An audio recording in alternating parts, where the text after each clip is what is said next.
Hello my young friends, good morning. स्वागत है आप सबों का मेरे चैनल फिजिक्स प्लस 2 में। मैं सुरेश सर फिर एक बार आपके साथ क्लास 12 के फिजिक्स का नया वीडियो लेकर। जैक एग्जामिनेशन आपके सामने है। 16 फरवरी 2024 फिजिक्स का पेपर है। आप सभी अपनी तैयारी में लगे हुए हैं। हम आपके मोमेंटम को बढ़ाने के लिए आज से शुरू कर रहे हैं बहुत ही इम्पॉर्टेंट MCQ के साथ, और उसका हमने नाम दिया है आपके साथ ये मॉडल पेपर। मॉडल पेपर का ये पहला सेट हम आज आपके पास रख रहे हैं।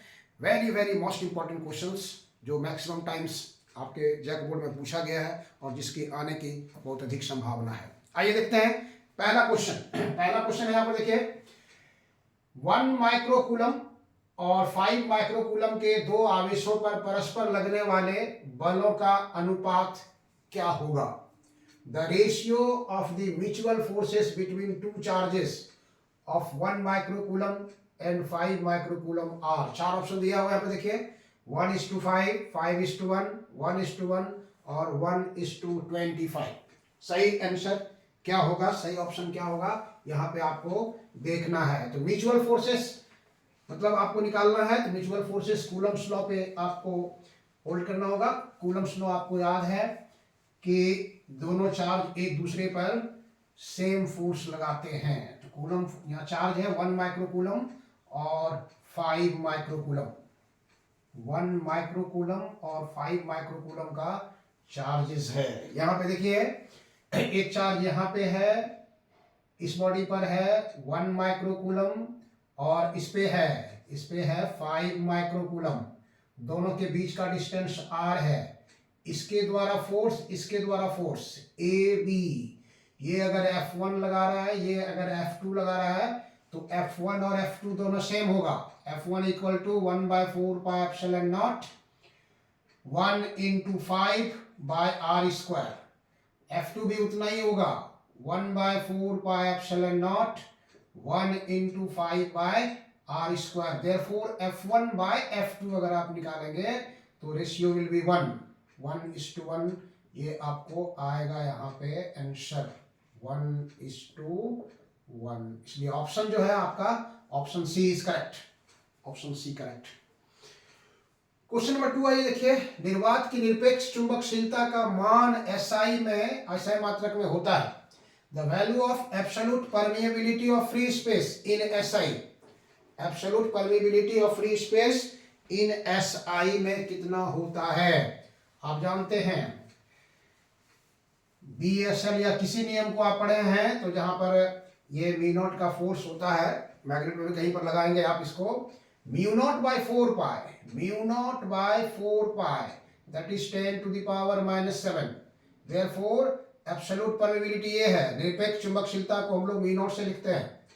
एब्सोल्यूट परमिएबिलिटी इज μ0, तो μ0 को आप यहां ले जाइए 4 पाई × 10⁻⁻⁷। ऑप्शन देखिए 1/4 पाई 10⁻⁷, 10⁻⁷, 4 पाई × 10⁻⁷। इसलिए option C is correct. Option C जो है बिल्कुल करेक्ट है।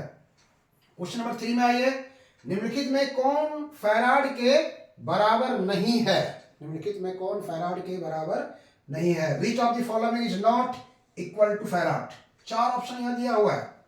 Coulomb per volt, coulomb square per newton per metre, coulomb volt और coulomb under bracket newton per coulomb metre का (10⁻⁻1) दिया हुआ है। इसमें कहता है कि फैराड के बराबर कौन नहीं है। तो फैराड किसका यूनिट होता है? कैपेसिटी का होता है। Capacity C = Q/V। फैराड जो यूनिट होता है किसका होता है? C = Q/V। Q हो गया आपको कूलम और V हो गया वोल्ट। तो कूलम पर वोल्ट को हम लोग फैराड कहते हैं। ये फैराड कहलाता है। अब यहां आपको देखना है कि जैसे एक कूलम पर वोल्ट एक तो यहां पर मिल रहा है आपको, ये तो है ही, ऑप्शन ए है ही। ऑप्शन बी में है coulomb square per newton per metre square. अब इसको देखिए, बी को देखते हैं हम लोग। बी में है coulomb square per newton per metre. इसको हम ऐसे लिख सकते हैं कूलम स्क्वायर बटे न्यूटन मीटर कर देंगे। मतलब कूलम स्क्वायर न्यूटन मीटर को हम जूल लिख सकते हैं।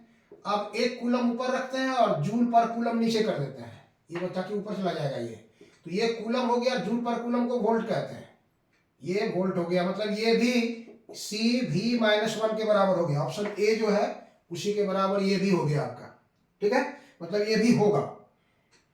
निम्नलिखित में कौन फैराड के बराबर नहीं है, तो ए तो है, बी भी है।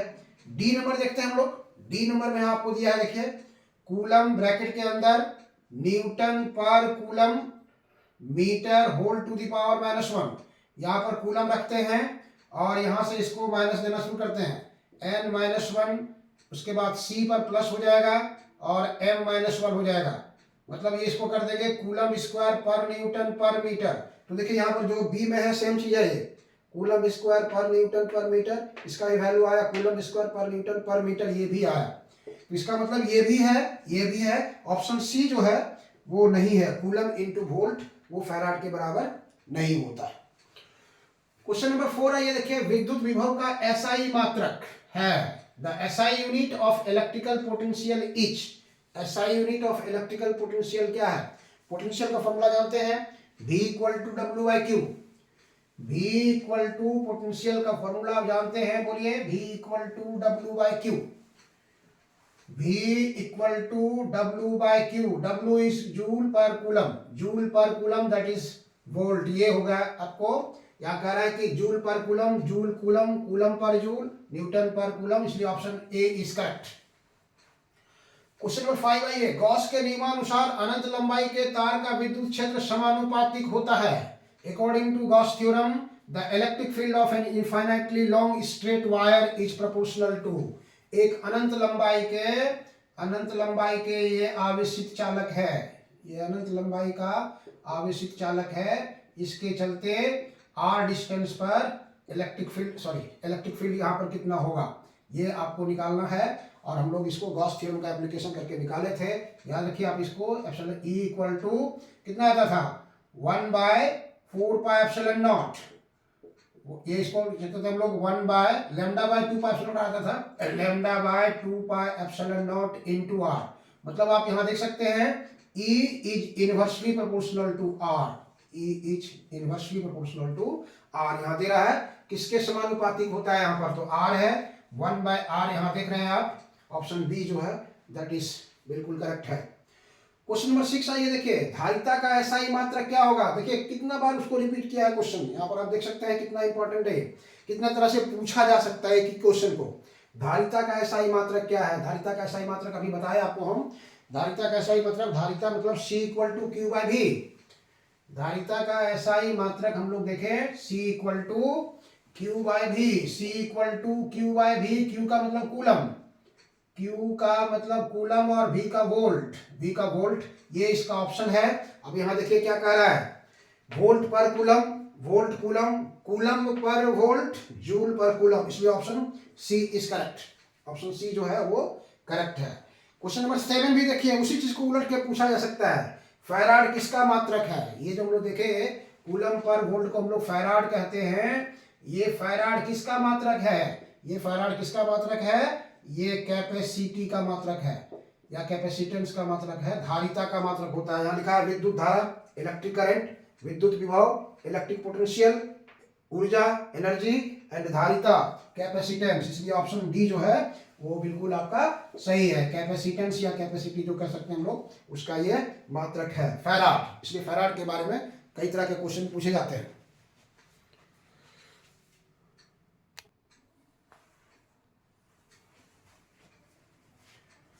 आगे बढ़ते हैं, नेक्स्ट प्रॉब्लम्स नंबर 7, किसी ऋणावेशित वस्तु में होती है इलेक्ट्रॉन की अधिकता, इलेक्ट्रॉन की कमी, प्रोटॉन की अधिकता, प्रोटॉन की कमी। A negatively charged body has excess of electrons, deficit of electrons, excess of protons, deficit of protons. तो आप जानते हैं the main origin of charging is transfer of electron, outermost orbit में जो फ्री इलेक्ट्रॉन्स है वही जब transfer होता है तो चार्ज प्रोड्यूस होता है। अगर ट्रांसफर होकर दूसरे बॉडी में चला जाता है तो जिसमें इलेक्ट्रॉन की कमी हो जाती है वो पॉजिटिवली चार्ज हो जाता है, और जिसमें इलेक्ट्रॉन इन करता है, जिसमें इलेक्ट्रॉन एक्सेस हो जाता है, वो नेगेटिवली चार्ज होता है। प्रोटॉन और न्यूट्रॉन तो न्यूक्लियस में रहता है, इसलिए वो ट्रांसफरेबल नहीं होता है। तो मेरे कहने का मतलब यहाँ पर है कि ऋणावेशित वस्तु है, नेगेटिवली चार्ज है, तो उसमें इलेक्ट्रॉन अधिक होगा नहीं, इसलिए option A is correct. Electron की अधिकता, excess of electrons. Question number 8 आइए देखिए, किसी विद्युत द्विध्रुव के कारण द्विध्रुव के केंद्र से r दूरी पर विद्युत क्षेत्र का मान समानुपातिक होता है। इंग्लिश में देखिए, the electric field due to a small electric dipole at a distance r from the centre of dipole is proportional to. चार ऑप्शन है, r, 1/r, 1/r², 1/r³। तो इलेक्ट्रिक डाइपोल को आप याद कीजिए, और इलेक्ट्रिक डाइपोल में 3 कंडीशन होता था, एक्सियल पॉइंट, इक्वेटोरियल पॉइंट और एट एनी पॉइंट। सबका जो फॉर्मूला आता था उसमें आप निकाल के अगर आप देखे होंगे कि यहाँ पे इलेक्ट्रिक डाइपोल है, आप ये भी याद रखिएगा कि ये 2024 का जो फिजिक्स का पेपर है उसमें लॉन्ग क्वेश्चन के लिए भी ये इम्पोर्टेंट है। ये इसका सेंटर हो गया, ये सेंटर हो गया, और इस सेंटर से r डिस्टेंस पर एक पॉइंट है P, यहाँ से r डिस्टेंस पर एक पॉइंट है, मान लीजिए सपोज दैट कि D है या कुछ है। तो यहाँ पर जो इलेक्ट्रिक फील्ड होता है, फॉर्मूला उसका याद रखेंगे आप, 1/4πε0 2p/r³, मतलब E is inversely proportional to r³, directly proportional to 1/r³। तो यहाँ ऑप्शन देखिए कहाँ पर है, डी में है ये ऑप्शन डी में जो है वो आपका 1/r³ दिया हुआ है, और ये बिल्कुल करेक्ट है। क्वेश्चन नंबर 9 आइए देखिए, जब किसी तार को खींचा जाता है तो इसका प्रतिरोध, if a wire is stressed then its resistance, option सुनिए, बढ़ता है इंक्रीजेस, घटता है डिक्रीजेस, वही रहता है रिमेन सेम, इनमें कोई नहीं, नन ऑफ दिस। तो आप जानते हैं कि वो होता है R is directly proportional to L। अगर मटेरियल नहीं बदलता है, एरिया ऑफ क्रॉस सेक्शन नहीं बदलता है, तो डायरेक्टली प्रोपोर्शनल टू L, लंबाई बढ़ने से रेसिस्टेंस बढ़ेगा, इसलिए ऑप्शन ए इज बिल्कुल करेक्ट, बढ़ता है इंक्रीजेस। क्वेश्चन नंबर 10 आइए देखिए, विद्युत धारा घनत्व का मात्रक, unit of electric current density is. तो करंट डेंसिटी का फॉर्मूला आपको याद रखना पड़ेगा। करंट डेंसिटी का फॉर्मूला आप जानते हैं, करंट डेंसिटी को हम लोग डिनोट करते थे J से, और that is current by area of cross section, नहीं। तो इसका फॉर्मूला होता है J = I/A। I को हम लोग एम्पियर लिखते हैं और एरिया ऑफ क्रॉस सेक्शन को मीटर स्क्वायर लिखते हैं, इसलिए एम्पियर पर मीटर स्क्वायर ये इसका ऑप्शन होगा। अब ऑप्शन आप ढूंढते हैं तो अब देखिए क्या है, ऑप्शन ए में है एम्पियर मीटर, बी में है एम्पियर मीटर स्क्वायर है, ध्यान रखिएगा। यहाँ पर सी में है एम्पियर पर मीटर स्क्वायर, और डी में है एम्पियर पर मीटर, इसलिए option C is correct. Option C जो है वो करेक्ट है। आइए क्वेश्चन नंबर 11 देखिए, ताप के बढ़ने से अर्धचालक की चालकता, the conductivity of semiconductor with increase in temperature, बढ़ती है, इंक्रीजेस, घटती है, डिक्रीजेस, वही रहती है, रिमेन सेम, इनमें कोई नहीं। आप याद रखेंगे, conductivity is reciprocal of resistance अगर बढ़ता है तो कंडक्टिविटी घटेगा, और रेसिस्टेंस अगर घटता है तो कंडक्टिविटी बढ़ेगा। कंडक्टर का टेम्परेचर बढ़ाने से रेसिस्टेंस बढ़ता है,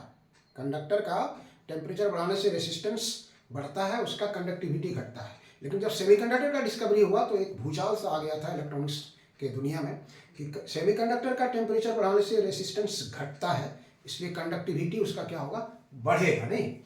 ताप बढ़ने से अर्धचालक की चालकता, कंडक्टिविटी ऑफ सेमीकंडक्टर, रेसिस्टेंस क्या होता है, इसका घटता है, इसलिए चालकता जो होगा ए, बढ़ती है, इंक्रीजेस वो होगा, बढ़ेगा उसका, नहीं। क्वेश्चन नंबर 12 में आइए, विभव प्रवणता का मात्रक, यूनिट ऑफ पोटेंशियल ग्रेडियंट क्या होगा, 4 ऑप्शन वहां दिया होगा। यूनिट ऑफ पोटेंशियल ग्रेडियंट क्या होगा, 4 ऑप्शन वहां पर आपको दिया गया है, उसमें से कौन सा ऑप्शन सही है। ऑप्शन देखिए, ए वोल्ट मीटर, बी देखिए वोल्ट पर मीटर, सी देखिए वोल्ट पर मीटर स्क्वायर, और डी देखिए volt metre square. Potential gradient का फॉर्मूला होता है potential gradient is equal to potential by distance, potential by distance, the change in potential with per unit distance, कितना potential बदलेगा। तो इसको अगर आप लिखते हैं वोल्ट और इसको अगर लिखते हैं मीटर तो ये हो जाएगा वोल्ट पर मीटर। तो पोटेंशियल ग्रेडियंट होता है, वेलोसिटी ग्रेडियंट होता है, टेम्परेचर ग्रेडियंट होता है, प्रेशर ग्रेडियंट होता है। Pressure gradient pressure by distance, temperature gradient temperature by distance, potential gradient potential by distance, velocity gradient velocity by distance. ये आपका जनरल फॉर्मूला हुआ। इसके हिसाब से वोल्ट पर मीटर आप देखिए कहाँ पर है, ऑप्शन बी जो है वो बिल्कुल करेक्ट है, बिल्कुल सही है। क्वेश्चन नंबर 39 देखिए, विद्युत वाहक बल का मात्रक, unit of EMF electromotive force. Electromotive force क्या है? Electromotive force is not a force, it is equal to work done in flowing a charge, unit charge per cycle. किसी सर्किट में एक बार इलेक्ट्रिक यूनिट चार्ज को flow कराने के लिए कितना वर्क करना पड़ेगा, तो उसको हम लोग निकालते हैं। इसलिए इलेक्ट्रोमोटिव फोर्स को अगर हम ई से लिखते हैं तो इसका ही फॉर्मूला होता है work per unit. Q charge को अगर डब्ल्यू वर्क करना पड़ा है तो डब्ल्यू बाई क्यू, ये जूल पर कूलम, इसलिए that is volt. Volt joule per coulomb हो सकता है या नहीं तो वोल्ट होगा। तो जूल पर कूलम यहाँ नहीं है, कूलम है, वोल्ट है, जूल है, मीटर है, इसलिए ऑप्शन बी बिल्कुल सही है। ऑप्शन बी बिल्कुल सही है। क्वेश्चन नंबर 49, चुंबकशीलता की बीमा डायमेंशन ऑफ परमिएबिलिटी। चुंबकशीलता की बीमा डायमेंशन ऑफ परमिएबिलिटी कितना होगा? परमिएबिलिटी को हम लोग देखे थे, म्यू नॉट से लिख रहे थे। कोई फॉर्मूला पकड़िए जहां पर आपको म्यू नॉट आता है। आप ये फॉर्मूला पढ़े हैं, देखिए B equal to mu not by 4 pi 2i by D. ये mu not by 4 pi 2i by D ये मैग्नेटिक फील्ड होता था। हम लोग देखे थे, एक लंबा स्ट्रेट वायर के चलते भी निकाले थे हम लोग यहाँ से। तो कहीं से भी अगर लेते हैं, किसी फॉर्मूला को अगर आप पकड़ते हैं तो आप यहाँ से निकाल सकते हैं। म्यू नॉट का फॉर्मूला अगर लेते हैं यहाँ से तो म्यू नॉट बराबर हो जाएगा B into D by I. अगर डायमेंशन दिखाएंगे तो बी का है मैग्नेटिक फील्ड, आप जानते हैं M T minus two A minus one, और डिस्टेंस का एल हो गया, और यहाँ पे हो गया एम्पियर का ये, इसलिए लिख सकते हैं M L T minus two A minus two, यहाँ से चला जाएगा वो M L T minus two A minus two. Option यहाँ अगर आप देखेंगे तो ऑप्शन ए जो है बिल्कुल, ऑप्शन बी जो है बिल्कुल सही है। यहाँ पे एम एल टी टू है प्लस में, यहाँ पर M L T minus two A minus two, इसलिए बिल्कुल सही है option A. Option A. Question number 59 देखिए, एम्पियर के परिपथीय नियम के अनुसार, according to ampere circuital law, 4 form यहाँ दिया हुआ है एम्पियर का सर्क्यूटल परिपथीय नियम। Close integration of beta dot D L equal to mu naught I, यहाँ equal to mu naught plus I, यहाँ equal to mu not by I, और यहाँ equal to mu naught square I. तो ampere circuital law आप याद रखिए। तो that is कौन? Option A. Option A is बिल्कुल करेक्ट है। किसी बंद पृष्ठ से जो चुंबकीय क्षेत्र की तीव्रता का रेखा समाकलन उस पृष्ठ से गुजरने वाली कुल धारा का म्यू नॉट गुना होता है। ये एम्पियर का सर्क्यूटल लॉ है। तो आप इस तरह से का क्वेश्चंस जो है वो ज़्यादा इम्पोर्टेंट है, आने की संभावना रहती है। और इस तरह का हम प्रश्न आपके साथ जब तक आपका एग्जामिनेशन नहीं हो जाता है तब तक हम लेते आएंगे और आपके सामने उपस्थित होते रहेंगे। आप शुरू से अंत तक वीडियो के साथ बने रहेंगे और लाइक करना, सब्सक्राइब करना कभी नहीं भूलिएगा। यही तो मेरा एनर्जी है, यही मेरा एनर्जी है, इसी से मेरा मनोबल बढ़ता है और नए नए क्वेश्चंस को हम लाने की कोशिश करेंगे। और तब आपको जवाब देना है ऐसे व्यक्ति का जो आपके हार का इंतजार कर रहे हैं। उनके मुंह पर आप कोशिश कीजिए खामोशी से, और सफलता का जो है वो श्रेय बजाइए डंका बजा करके। इसलिए खामोशी से कोशिश कीजिए, सफलता के डंके अपने आप बजेंगे। चलिए, इस तरह का वीडियो लेकर के फिर हम आ रहे हैं दूसरा। तब तक के लिए बहुत बहुत धन्यवाद। Thank you.